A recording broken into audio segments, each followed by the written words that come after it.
My name is Christina McClellan, and I'm a woman at Iowa. The Chief Curator at the University of Iowa Marin, Museum of Art, and I'm a woman at Iowa. Gigi Durham. I'm an Associate Professor in the School of Journalism, and I'm a woman at Iowa.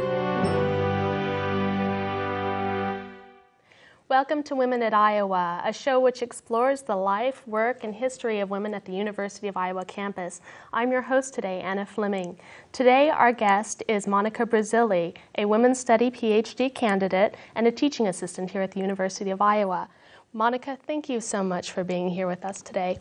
Thank you. I know that you were born in Illinois and that you spent most of your youth in Nebraska. How did you end up at Iowa? Well, I came here actually for the Women's Studies PhD program, and one of the reasons that I really wanted to come to Iowa was I had my bachelor's degree in women's studies with an anthropology minor, and there were such strong connections between women's studies and anthropology here at Iowa, so that's what brought me here to Iowa City. Oh, great, great.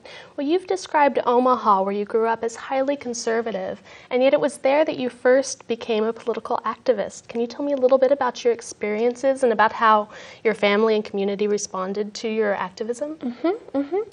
Well, it was really in Omaha that I first started becoming active as an activist, and my family was really supportive, actually, even though Nebraska is a conservative state, sort of overall. I got involved at around age 13 or 14 with a group called Youth for Peace, which was a smaller group that was part of Nebraskans for Peace. And my parents would drive me to meetings. They would take me down to the bookstore where Youth for Peace met, and they'd take me to rallies and benefit shows and other things that we organized with that group. So they really supported what I did, and in my high school, I was involved with starting up a peace studies group and an Amnesty International group. And, you know, the other kids at my school, they called us hippies, they called us all kinds of things, but I really felt like that work we were doing was really important. We read people like Emma Goldman and Martin Luther King and Thoreau, and we learned about civil disobedience, and I really kind of developed my feminist consciousness through that group and my work with Youth for Peace. So even in the midst of there being some sort of cultural disapproval of some of that stuff, I really found a supportive community just with my friends and with the other people I was active in those groups with, and you know, my family, again, was really, really supportive of it. In 2001, you published an article in Canadian Women's Studies that described your experience as a riot girl. And I should say that a riot girl is spelled G-R-R-R-L. Did I get that right? Okay, great. Can you tell me a little bit about what a riot girl is and how you decided to become one?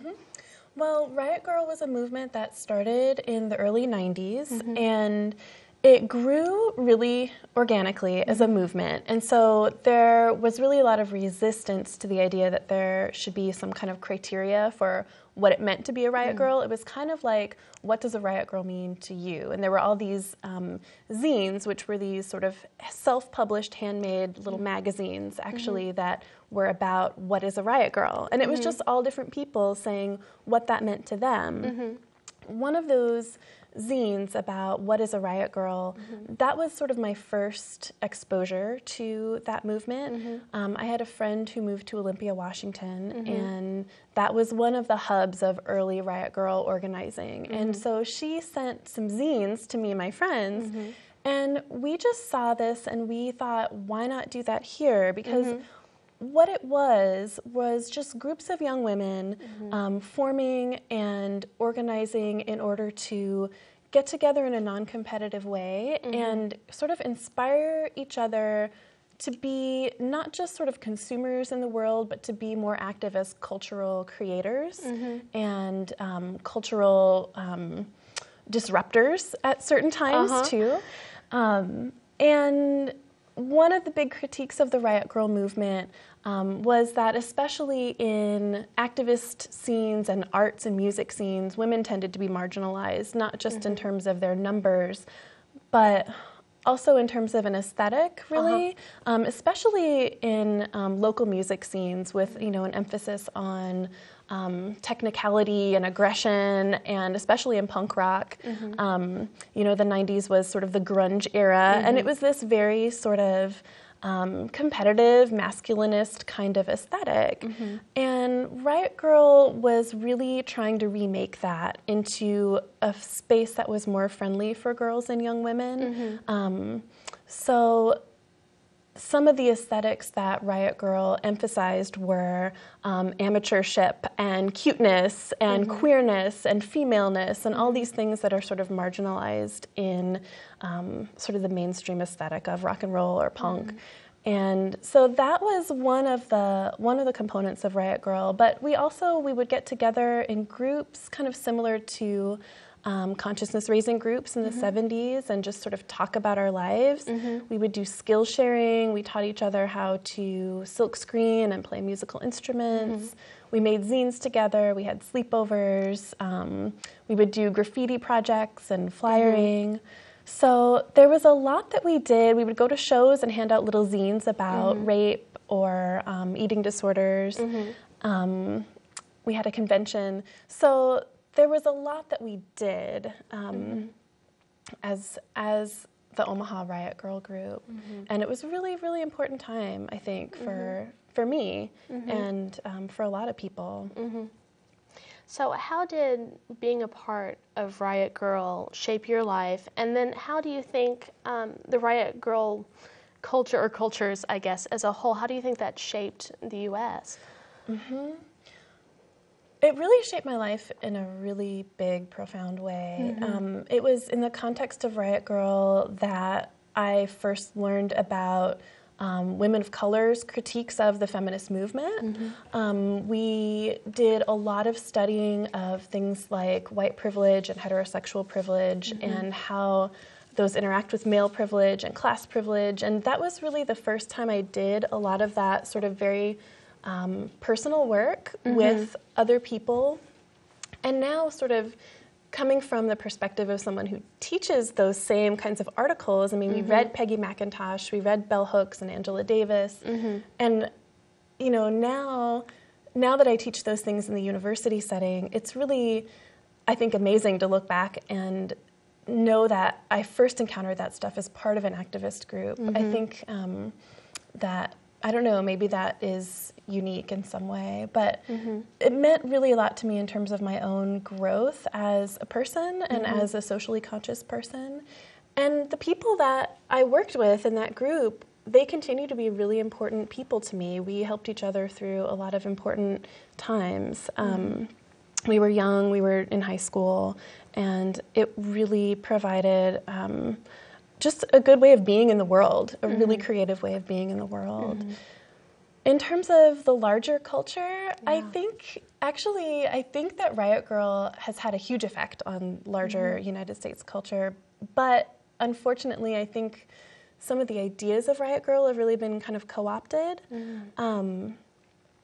Like when the Spice Girls came out with their whole girl power thing, I was just pretty disappointed because, what we had been doing with Riot Girl was to kind of take these aspects of sort of girliness and reclaim them and try to revision them in sort of mobilizing them through, doing things like escorting at abortion clinics or protesting in various ways. And with the whole sort of new girl power movement, it seems to be so disconnected from collective organizing and collective activism. It's all about sort of, you go girl, you can do anything you want, but then as soon as you come up against some sort of structural, some sort of structure of power that, impinges on women's autonomy in very real ways, it's not enough to just believe in yourself. Not that I think that building self-esteem of young girls is bad. I think that's a really good thing. But I guess, some of the real teeth have been kind of taken out of that. It's become more of a individualistic kind of consumer thing. Okay. Well, at about this time, you became pregnant with your son. Mm-hmm. Can you tell me a little bit about how the experience of pregnancy and childbirth and motherhood changed you? Mm-hmm. Well, they changed me really fundamentally. I mean, I think they tend to do that.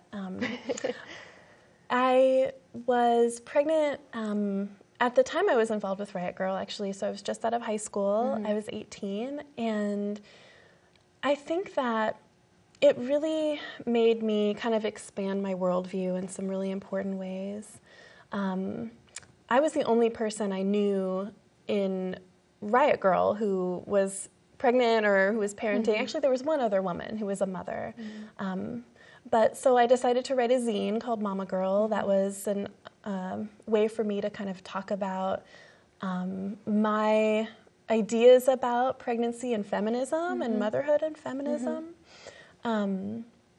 It kind of expanded the ways that I was able to do some of my activist work. So for instance, at our convention, we did some escorting at the women's clinic, and I was visibly pregnant, and one of the things that Riot Girls were sort of famous for was like we would write on our bodies. And so I had written Mother for Choice on my pregnant belly, and I was sort of standing out there with my belly exposed, and it really confused the protesters on the other side. They kind of didn't know what to do with me. It was really actually a pretty great experience to kind of be out there using my body in that way. And the other big thing that happened for me was I really just started becoming aware of pregnancy and birth as a political issue in a way that I hadn't really before. I mean, I had understood how central reproductive rights and reproductive freedom are to feminism, but it was really an eye-opener for me to learn about some of the politics of birth and who gets to attend birth and in what context and in what setting, and you know, what kinds of medical procedures are done often without women's consent and that kind of thing. And when I was sort of making my own decisions about my own birth, I chose to have a home birth with a midwife attending, and that was a really important decision for me because my midwife really treated me with a level of respect that I wasn't finding out in most of the rest of the world. As you know, a teenage single mom, it's very hard. You don't walk down the street and, you know, see people smiling at you and, you know, people sort of look at you like you shouldn't be there. So I really felt so great about the care I was receiving from the midwife that I worked with, and my birth itself was very empowering. It was, you know, no one was telling me what to do. No one was sort of bossing me around. It was really people holding the space, making sure that everything was going well, and just giving me the space to give birth in a space of power. So it was hugely transformative.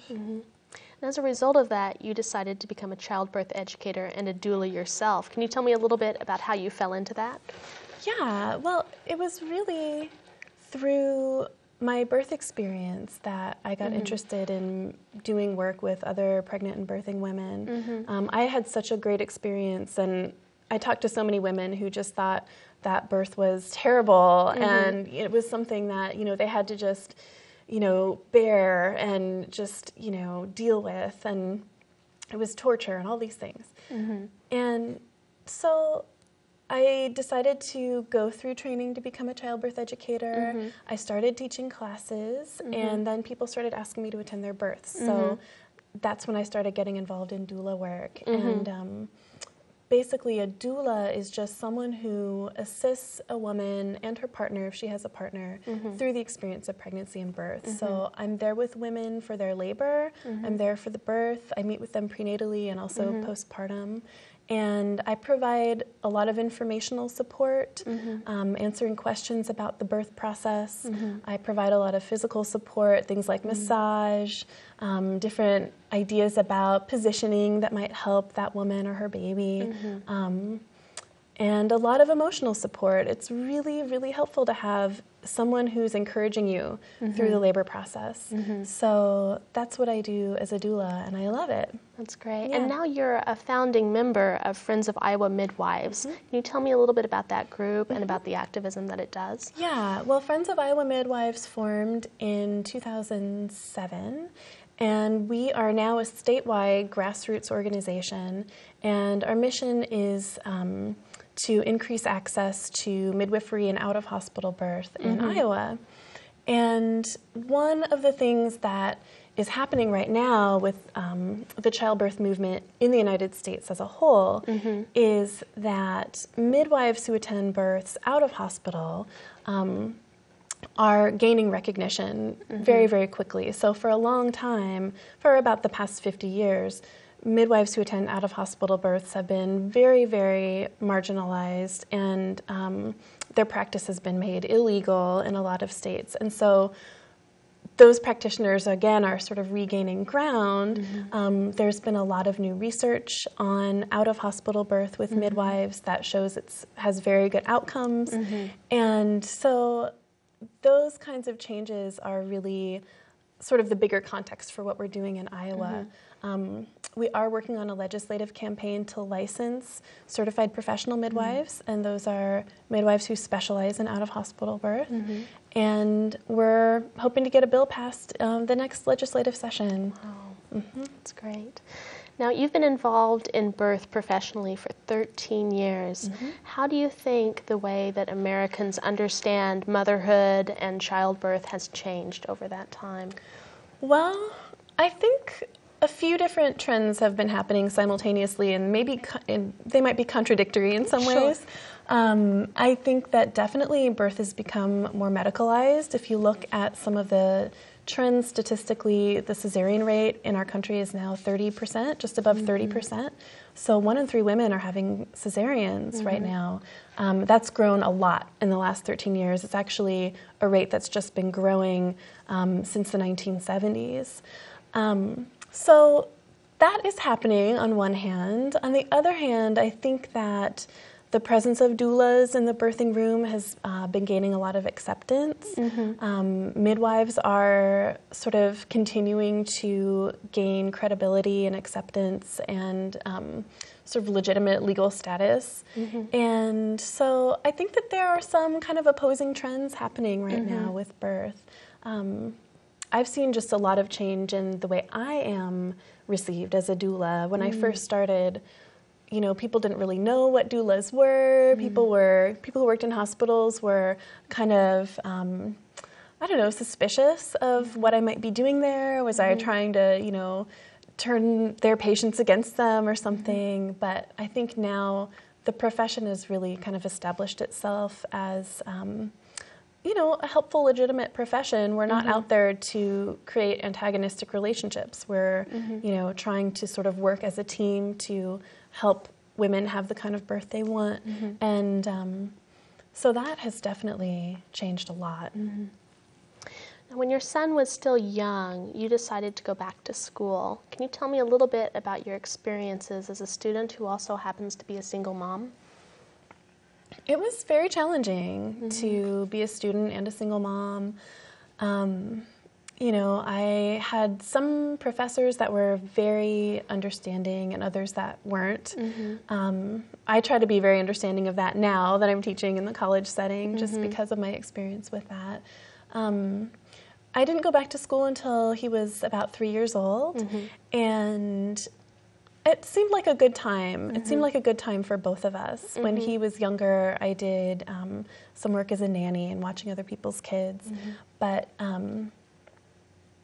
it was definitely, you know, I was also working, so I was, you know, working a couple of jobs and attending births and going to school and trying to raise my child, and it was a lot of juggling. I think it's taught me a lot of time management, actually. It's been really good as far as that. But I just have to say, I mean, people would ask me all the time, you know, how do you do it? How do you do this? And I really have never known what to say. You just do it. When you're in that situation, you know, you just do what you need to do. I never thought that I would be a person who would, turn on the television. But when I'm trying to study and, my son needs something to do, that stuff like that kind of came in really useful. Again, my parents have always been really supportive, so they helped me out a lot with him. I had a good support network with my friends, but, really a lot of the people that I went to school with didn't really understand. They didn't, you don't really understand until you're there what it's like to have someone who needs your attention a lot, like kind of 24/7, and what it means to have to deal with, the daycare closed that day, or, your child is sick that day. So it's a lot to manage, and I really have a lot of respect for, anyone who does that. Great. Well, now in 2002, you earned your undergraduate degree, and that milestone was even more significant because you were the first person to earn a BA in Women's Studies at the University of Nebraska at Omaha. So congratulations on that. Can you tell me a little bit about why you chose Women's Studies, and also a little bit about how you helped to establish Women's Studies as a major at UNO? Well, when I started, it wasn't a major at all. So I had been taking some women's studies classes. I actually started as a fine arts major. And I had taken a couple women's studies courses. I mean, I had already had this background of feminism. I had already sort of identified myself as a feminist, and I found that all of my art practice was kind of centered around feminism. And so I decided to do a minor in women's studies because they had that. And one of the professors that I worked with was trying to get a major at that institution. So I had to write a bunch of letters and talk to a bunch of people about why I would like to graduate with a women's studies major. I chose women's studies because I think you can do so much with it. It's an interdisciplinary discipline. So one of the strengths, I think, of interdisciplinarity is that you can sort of look at a problem and try to figure out a solution from multiple angles. And I think women's studies is a really great tool for social justice in that it enables that kind of analysis. Great.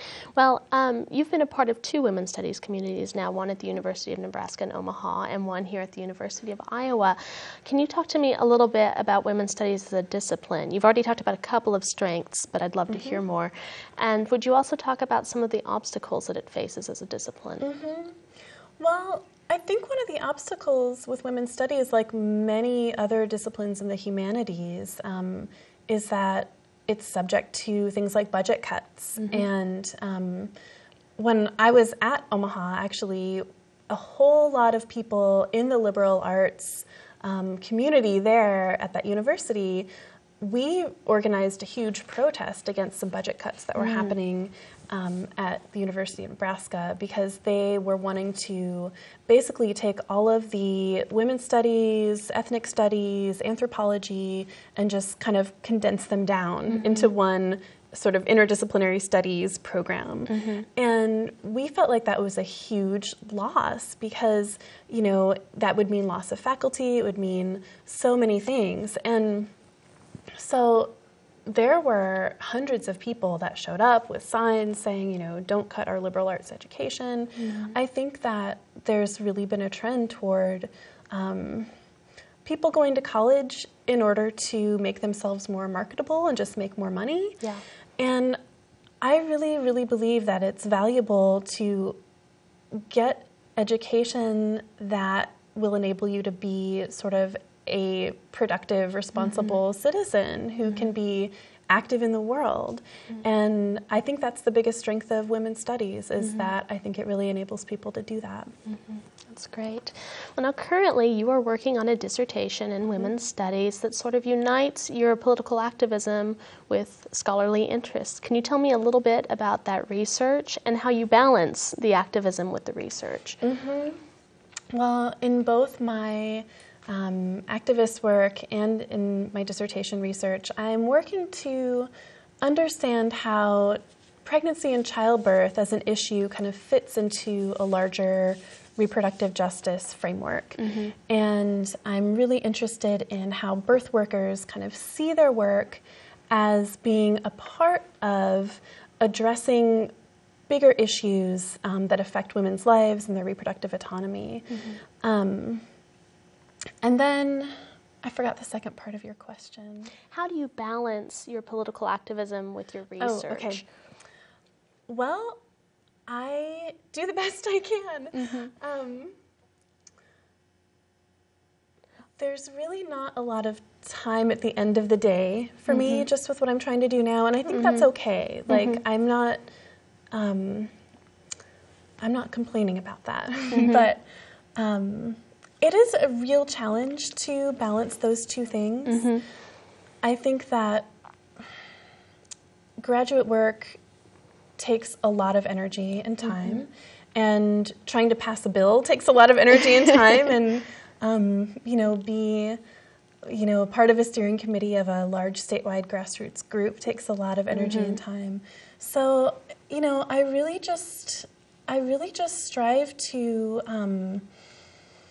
keep myself healthy. I try to get enough sleep at night, and to rely on the other people in my community as much as possible. It is a challenge to do that. And when I first started as a graduate student, I had talked to some other people who were really active, with some kind of political work, and were also trying to have an academic life. And they sort of warned me. They were like, this is going to be very, very difficult, if this is something that you want to do. So I think that that's true, but I think that I don't know how I could do it any other way, really. I'm very, very committed to, sort of uniting the activist and the academic. I think that it's sort of, counterproductive to try to separate those two things, even though it's very easy to do that. I'm very, very committed to having my activist work be useful to my academic work and vice versa. Are there specific ways that you make your activist work that you make your activist work useful to your dissertation, and that you make your academic work useful to your activism? Well, I'm trying to kind of unite them right now. So in terms of my research, I'm working with the community that I'm already a part of as a doula and as a midwifery activist. And I really am hoping that the work I'm doing for my dissertation can then be useful to that project. That's great. That's great. Well, it's a tradition here at Women at Iowa that we ask all of our guests about a book that helps us to better understand you. We keep a list. Is there a book that you would like to add to that list, and why? I think this is a really hard question. I don't know how much it would help anyone understand me necessarily, but there's a book that I've taught in a couple of different classes that's called Making Women Pay by Rachel Roth, and it does a really good job, I think, of describing what a reproductive justice framework is and how that sort of goes beyond a reproductive rights or reproductive freedom kind of idea. Reproductive justice is a lot more about understanding how women's reproductive lives are shaped by multiple forms of oppression or privilege, and how to sort of go about improving women's reproductive autonomy by not just sort of focusing on single issues like abortion, but addressing sort of a whole host of larger concerns that affect women's lives. So I think that's a really important book in terms of describing some of the really relevant issues that are happening right now. Great. One of the missions of Women at Iowa is to assist future historians and future people who are interested in the lives of women on the University of Iowa's campus. Is there anything in particular that you would like them to get from this interview? What's the most important thing that you hope they will understand about you and your work? I guess maybe the most important thing would be just to understand that life might bring you things that you don't expect. and that it's really possible to take those things and make something meaningful out of unexpected circumstances, and that if you have a goal and you have a vision, it's really important, I think, to follow that.